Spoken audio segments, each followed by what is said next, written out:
set your mind. Live your life without limits. No more wasting time. Don't forget. Once again, family, thank you for tuning in to another episode of Living Your Life Without Limits. Here, I strive to motivate, educate, and give you information for you to continue to live your life without limits. And today, I can't believe we're already at the end of the year. I want to wish everyone a Merry Christmas and a safe holiday season. May God's blessings and protection be upon you and your loved ones. I also want to let you know that I fully understand that where many people are happy and joyous and in love, that this is also a time where people are feeling challenged and stressed and depressed. And I get it, because it's just been 2 years that I myself lost my beloved mother during 2020 due to COVID. And this was the time that she loved. She loved, starting from Thanksgiving and to the end of the year. This was her moment where she would get family together, good food, laughter, just bonding and enjoying. And we don't have that anymore. But instead of me continuing to cry about it, I have my moments now. I choose to celebrate her life and legacy that she left in our family and not take for granted what I have. Being thankful. I may not have everything that I want, but I still have my health and my strength, and I'm able to continue on. And that's what it's about this year. Ending the year strong mentally, even though it may have been some challenges and disappointments. I sure had some. This year, I had to pivot in the business and go in a new direction. It was scary, uncertainty. I felt challenged, stressed. But at the end, I feel a sense of revival, resilience, more determination and drive to reach not only my personal goals, but my professional goals as well. And here we are in December 2022. I can't believe I'm saying that. Time has gone by so fast. So as I do every year, I want to take you back through some episodes from Living Your Life Without Limits that I hope that you enjoyed and watched with us. And if you haven't, I hope you become a new fan. So as we get ready to take a look back at Living Your Life Without Limits milestone episodes for 2022, do me a kind favor and leave me a comment and like it for us and let us know we were on the right track. But guess what? For 2023, we're going in a new direction. We're going to kick off 2023 talking about work environment and organizational culture, the employer and the employee. How do we make them mesh? How do we bring that magic? How do we accomplish where it's a win-win? So we got a lot to cover, and I'm excited about it. So again, thank you once again, friends and family, for hanging in with your sister since 2022. And guess what? I'm just getting started. Thank you once again for tuning in, and I hope you enjoy this look back. God bless you, and I'll see you in 2023.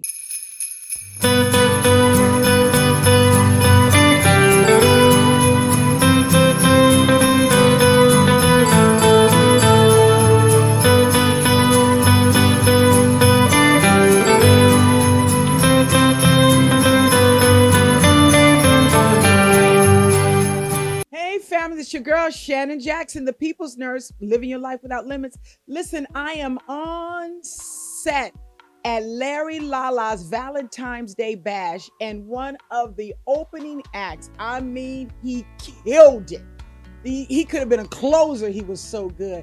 Is none other than my guest sitting here with me today, Mr. G. King. What up, y'all? Hey. How you doing? Doing good, man. I'm telling you, for an opening act, you set the bar very high. Oh, It thanks. was hilarious. Man, the crowd was awesome. They were like, as soon as I got up there, they was I'm good telling energy. you set it off. It was hilarious. It Thanks. was really, really. Where does that come from?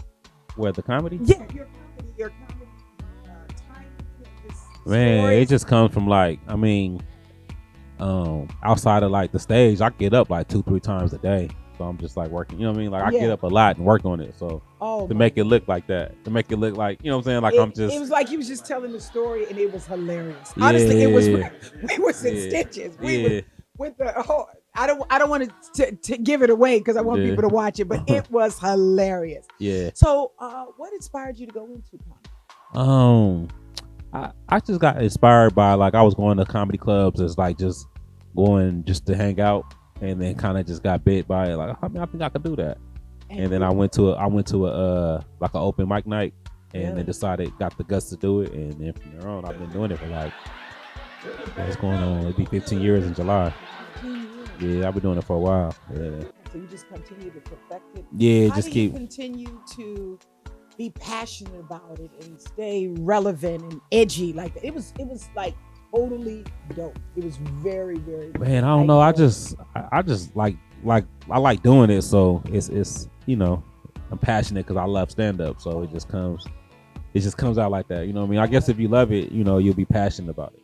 Because you definitely to do this, you gotta love it, because all the stuff you go through outside of comedy, it's like you gotta love it because we go through the BS. Yeah. When you were growing up, did people tell you, "Oh, you're just funny, you could be in comedy," or it just was like you said, it just bit you? Or I mean, I was always like silly, like, you know, around my friends and stuff, but I never was like nobody. Just I like my close friends, we would have like inside jokes, but I never was like the funny dude. Like he should be a comedian. Like when I said I want to do, I mean, they wasn't shocked, but they was like, oh, okay, like, you know what I mean? Like, okay, that's what you want to do. Like my mom was like, you sure? Like, yeah.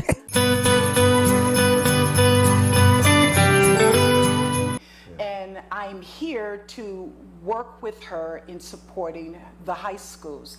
And my goal over these next 2 days is to bless 40 students with $50 to start a savings account in order to help them reach financial literacy education by depositing into them, as well as to motivate them and just encourage them and give them wellness books to talk about the importance of having wellness starting early. Okay, that sounds like you got a lot. I got a jam-packed schedule while I'm here. So.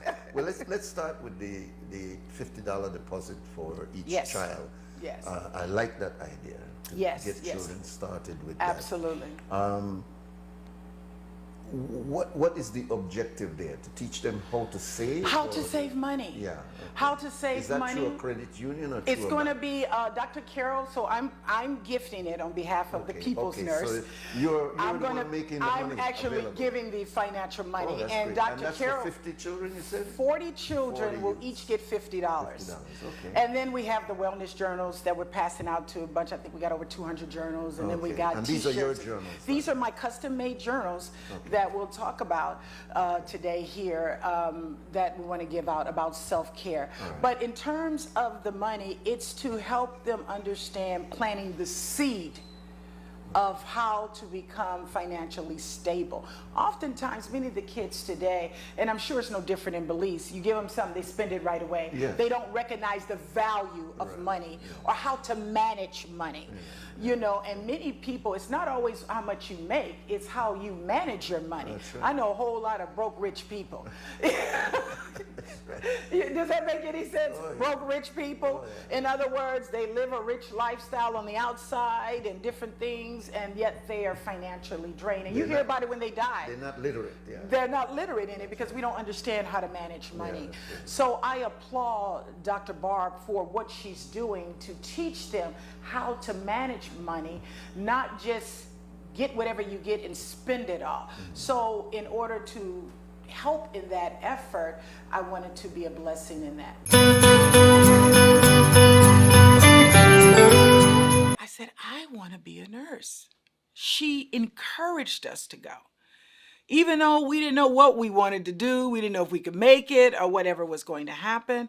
And then there was another instructor there named Andrew Washington. He was an English teacher, very astute, very sharp, very knowledgeable. And you know what he did? He helped me apply for a scholarship with Southern California Edison. Was running a scholarship program at that time that I would get some funds to be able to go to Compton Community College. And I got it. They had a dinner. Here I am now, one child right now, getting ready to graduate. And I got a scholarship and graduated with a 3.8. Wow. I'm feeling a little bit better about myself. So I go into Compton College, start taking my prerequisites, and I meet another person. Because what I didn't realize then that I realize now, that I never dealt with my issues of insecurity, feeling rejected, because my baby's father, who I thought, you got me pregnant, he gonna be my husband, that didn't pan out to be the case. He went into the military after I had my son, said he gonna make a life for us. He went in, I'm thinking I'm his girlfriend, future wife, and I'm on the street one day, actually visiting my aunt. She lived over by Bullis, and we lived on the west side. She lived on the east side. And I ran into one of his friends on the street. And he said, hey, how you doing? I said, I'm fine, how you doing? Think of it. He said, man, there's something about Ralph. His name was Ralph Charles. And I'm like, what? You know, I'm looking like, what is he talking about? Yeah, he got married. Thought somebody sucker punched me. Married? I thought I'm gonna marry him. I just talked to him the other day on the phone. I called my girlfriend, Trina, who is one of my best friends today. She was working as the church secretary. And I'm bawling my eyes out. To them, one of them hard cries where I'm just bawling my eyes out. I cannot believe this man then went to the service, married somebody else, left me single with this son, and been talking to me like nothing ever happened.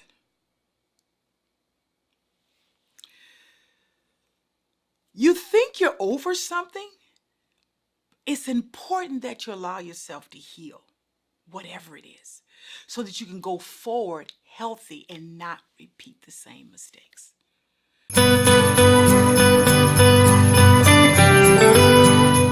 A fun fact or a reveal, I love smiling. I absolutely do.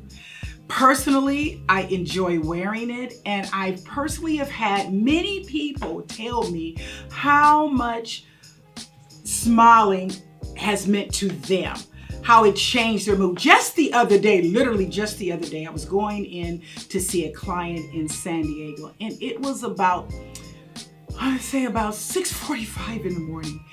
And because I smile so much, it's a part of me. I didn't even know I was smiling. I was getting out of my car, and a gentleman was in the building walking to his office in the next building. True story. And he walked over to me and said, I know you are a happy person.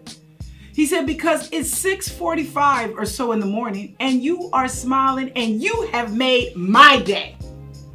I didn't even know I was smiling because it's so much a part of me. But the point that I want you to make out of this is your smiling can be so contagious that it lifts somebody else and you don't even know what you've done for them. He was so excited about that. Whatever he had to face that day, that smile just told him, you know what, everything is going to be all right. And he left smiling. So there's an old saying that when you smile, the world smiles with you. I believe that to be true. But it's not just that smiling will make others happy. It has positive effects on your own life. I like to tell people as I'm ending this subject, when you get up and get dressed in the morning, I know many of us wear some beautiful clothes and we look good, we smell good. We feeling like I'm ready to conquer the day. But don't forget to leave with your best asset. And it's not your purse, it's not your watch or your jewelry. Guess what? It's your smile. And remember, as I often sign off, to love yourself. Take care of yourself. Because guess what? You are absolutely worth it. Thank you for tuning in, and I'll see you next week.